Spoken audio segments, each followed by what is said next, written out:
Magandang araw kaibigan! Tuloy po kayo sa Felicidad's Channel. Sa mga kwento ng buhay at pag-ibig na hinalukay sa natatagong baul ni Felicidad. Pero bago po tayo magpatuloy, huwag niyo pong kalilimutan na i-like ang video, i-subscribe ang channel, at i-click ang notification bell para lagi kayong updated sa mga parating pa na upload.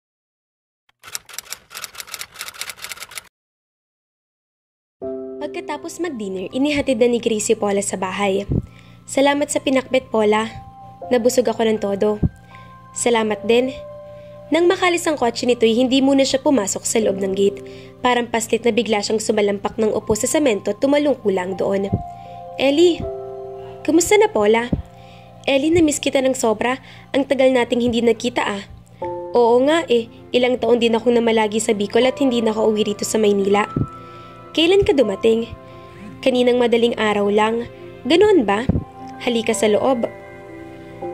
Magkatabing umupo sila sa baitang ng hagdan. Naku, nariyan ka pala, Ellie. Bati rito ng nanay niya na sumilip sa loob. Opo, Aling Lina. Kumusta na po? Okay lang, Ellie. Balita ko, namatay raw yung tsuhin mo sa Bicol nung nakaraang buwan. Opo, inatake sa puso. Naku, condolence, Ellie. Salamat ho. Nalaman lang namin kamakalwa mula sa nanay mo na namatay nga yung tito mo. Pasensya ka na't hindi ka namin nadamayan. Masyadong malayong Sorsogon Okay lang yun, Paula.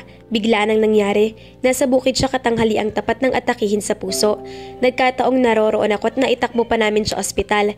Pero wala pang isang oras ay binawian din siya sa buhay. Matandang binata yun, di ba? Oo. Kawawa naman. Sino nang makakasama mo sa pagsasaka ngayon? Nagdesisyon sina tatay at nanay na ibenta na lang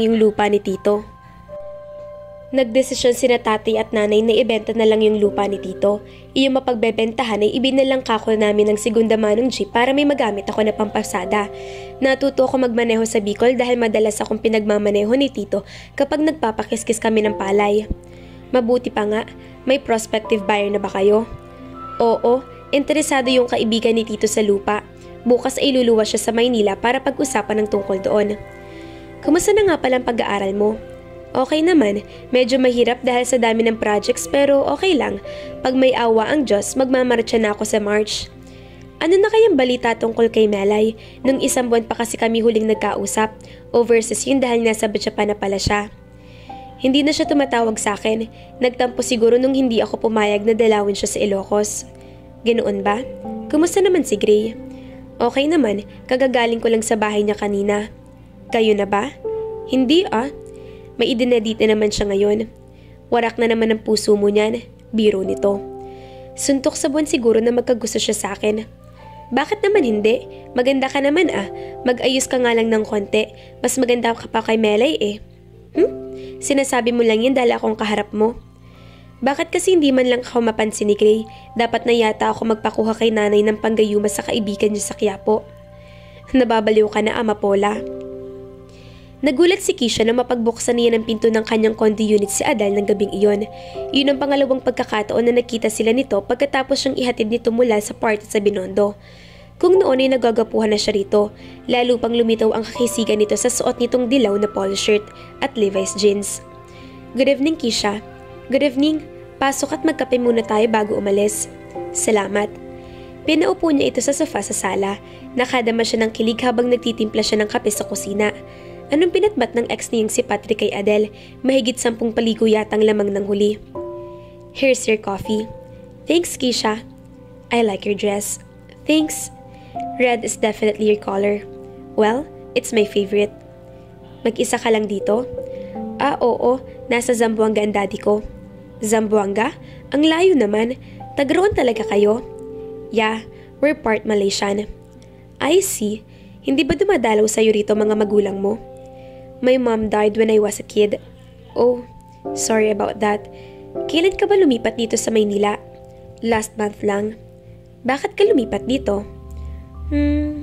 To tell you honestly, kaya ako nagdesisyon na dito na sa Manila tumira ay para makaiwas sa ex ko. Naikwento ko na si Patrick sa'yo, diba? Oo.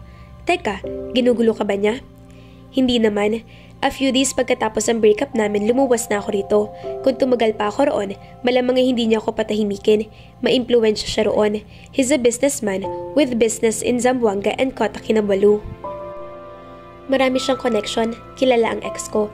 Alam ko na nasaktan siya sa pakikipaghiwalay ko sa kanya, kaya posibleng gawan niya ako ng masama. At kaya niyang impluwensyahan si daddy, so I decided to leave muna. I see. Pagkatapos silang magkape ay nagiya na siyang lumabas na dinala niya si Adele sa Blackbird Seafood Island sa market. Doon niya natuklasan na gentleman ito. Nakaka-inlove ang perfume na gamit nito. Swabe sa kanyang pangamoy. Lalo siyang kinilig dahil habang kumakain sila, paminsan-minsan ay sinusubuan pa siya nito na parabang sila na. Busy ka ba next week? Hindi naman, bakit? Maganda kasi sana kung may makakasama ako sa Boracay. First time ko kasi roon. Talaga? Are you inviting me to go with you? Syempre naman, yun ay kung hindi ka busy. I'd love that, Adele. Alright, I'm in. Talaga? Wow! Thanks, Kisha. Katatapos lang ng huling klase ni Paula, nilapitan siya ng kalaklase at kaibigan niyang si Melissa. Maganda at sexy si Melissa. Fashionista pa. Medyo daring itong manamit pero may class pa rin naman. Melissa, may favor ako sa'yo. Ano yun, friendship? Kasi magpapaturo sana ako sa'yo kung paano magsuot ng sexy dresses at mag-makeup.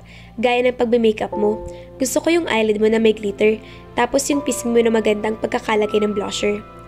Ang corny mo ha? Seryoso ka ba? Oo naman. At bakit? Bakit gusto mo magpa-beauty? Teka, beauty ka naman na kahit hindi na mag-makeup at magpa-sexy, no? Aha, siguro may pinagpapakitan kang kaklase natin, no? Wala dito sa school. May crush ako na taga-roon sa amin. Really? Ano? Tuturuan mo ba ako? Saka isa pang favor, pahiramin mo naman ako ng damit. What? Sige na Melissa, isasauli ko agad. Wala lang akong budget ngayon. Gusto ko yung mga isinusuot mo ang sexy. O sige na nga. Yay! Kailan mo balak magpa-sexy? Friday afternoon pagkatapos ng klase natin. Mabuti pa'y pumunta ka na lang sa bahay para makapamili ka. O sige, tapos doon mo na rin ako turuan na mag-makeup. Syempre, papahiramin mo rin ako ng pang-makeup. Aray ko naman, paano naman ako no? Hinuburan mo na ako ng todo niyan. Sige na Melissa, sa Sabado ko lang naman kailangan kahit yung mga spare na lang na ipahiram mo sa akin. Sige na nga, kung hindi ka lang malakas sa akin Kausap ni Patrick Delan si Bart sa living room ng rest house ito sa Sulu. Talaga bang hindi na kayo nagkabalikan ni Kisha, Patrick? Umalis na siya ng Zamboanga. Well, naitanong ko lang naman dahil medyo namumroblema ako ngayon. Nagkaroon ng raid sa isang pabrika sa Holo. Naisip ko, hindi kaya may kinalaman dito ang dati mong girlfriend. Ayoko lang mabulilyasong negosyo natin, Patrick. Kaya mabuti pang gawan mo na agad ng paraan para masasolba ang bagay na ito. Hindi lang negosyong namimilikro, kundi iba pang mas mahalagang operasyon ng samahan. Hindi naman siguro gagawin ni Kisha iyon. Hindi magre-report sa otoridad ang dalaga tungkol sa negosyo nila. Takot lang nito. Pero anong malay niya? Mas mabuti ng sigurado. Huwag ka mag-alala. Kakausapin kong ama niya. Hindi ko na rin kasi makontak ang cellphone niya. Baka nagpalit na yun ng number. Do that at gawan mo bago ng pamahuli ang lahat. Otherwise, she will have to die. No, she won't have to. Trust me on this, Bart. I would love to. Pero gaya ng alam mo na, no compromise. Kinabukasan, sinadya ni Patrick ang bahay ng mga Zen. Naabutan niya roon si Peter, ang ama ni Kisha. Nang kumustahin niya rito ang dalagay at ubiling sumagot ito. Mabuti naman siya, Patrick. Nasaan na siya ngayon? Ha? Sa totoo lang, hindi niya sinasabi sa akin kung nasan siya. Ayaw daw kasi niyang sundan ko siya. Ang gusto ko kasi nandito lang siya sa Zamboanga hanggang maaari. Lalo pat nag-iisa siya at ako ay nag-iisa rin dito. Naramdaman niya na parang nagsisinungaling si Peter sa kanya. Imposibleng hindi nito alam ang whereabouts ng kaisa-isang anak na mahal nito. Baka pwedeng makuha ko ang number niya, Peter. I'm sorry but I can't, Patrick. Yun ang pakiusap niya sa akin. May problema ba si Bart ngayon, Peter? Niraid ang kanyang pabrika pero mabuti na lang at naitakas sa mga tauhan niya mga container. Pero hanggang ngayon ay nag-aalala pa rin siya. Nang kausapin niya ako, sinabi niya na naisip niya na baka may kinalaman si Kisha roon. Baka nagsumbong siya sa NBI at... Hindi magagawa ni Kisha iyon, Patrick. Maniwala ka sa akin. Bakit hindi mo maipagkatiwala sa akin ang number niya para makausap ko siya? Hayaan mo't kakausapin ko siya kapag kinontak niya uli ako. Palagi niya akong pinagpapatay ng telepono eh. Do that and make sure she stays silent. 6:30 ng umaga, kagigising lang ni Gray. Mamayang 1:00 ng hapon pa naman ang flight nila ni Keisha patungo sa Boracay, kaya pwede na rin kahit 8:00 umalis mamaya para sunduin ang dalaga sa condo unit nito sa Taguig. Nagtimpla siya ng kape at isinabay ang pagpiprito ng sausage at itlog. Pagkatapos na siyang mag-almusal nang marinig ang pagkatok sa pinto ng bahay niya. Kumunot ang noo niya. Sino bibisita sa kanya ng ganoon kaaga? Imposible namang si Henson dahil alam nito ngayong umagang alis niya pa Boracay. Pagbukas niya ng pinto, napipilin siya nang makita si Paula na alumpihit na pagkakatayo roon. O si Paula nga bang kaharap niya? Baka nakakamukha lang ni Paula na laliligaw at ibang bahay ang kinatok. Mabilis na pinasadahan niya ito ng tingin mula ulo hanggang paa. Si Paula nga. Ngayon lang niya ito nakitang posturang-postura at medyo diring pang damit nito. Miniskirt at haltered blouse. Medyo nakatigilid pa ito sa kanya kaya nasilip niya ng bahaging nakalitaw ang bandang likod nito. Naka-makeup at medyo kulot ang dati tuwid na buhok. Paula? Hi Gray. Ikaw nga talaga? Anong nakain mo? Ha? May date ka? Nagpaganda ka ng husto ha? Hindi niya inasahan ang biglang transformation na iyon nito. Nasanay kasi siya sa usual na itsura nito na nakalugay ang buhok at walang makeup. Baka naman pwede mo akong papasukin bago mamanhid ang mga binti ko sa suot kong heels. Oh sorry, tara sa loob. Ang aga mo naman yata, saan bang lakad natin? Sa tanong niya pagkatapos maupo sa tabi nito. Dati ay baby cologne lang, pero ngayon ay designer perfume na. Well? Wala naman Gray. Papasyal lang talaga ako sa'yo ngayon. Wala ka namang pasok kaya naisip kong iyain kang mamasyal mamaya sa Center Point. Naku, pasensya na Paula. May lakad ako ngayon eh. Ha? Saan? Papunta ako ngayon sa Boracay. Boracay? Sinong kasama mo? Yung nililigawan mo ba? Yung Keisha ang pangalan? Siya nga. Tumungo ito at matagal na itinapik-tapik ang ibabaw ng mga hita na halatang natetensyon. Sige. Magtatagal ba kayo roon? 1 week lang. Okay. Alis na ako. Napatayo na rin siya. Paula. Bye Gray.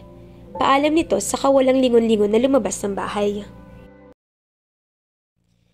Naku po mga ka-felicidad. Kahit anong gawing effort ni Paula para walang pag-asa na mapansin siya ni Gray. Tama ba na wag nang umasa ang dalaga? Abangan!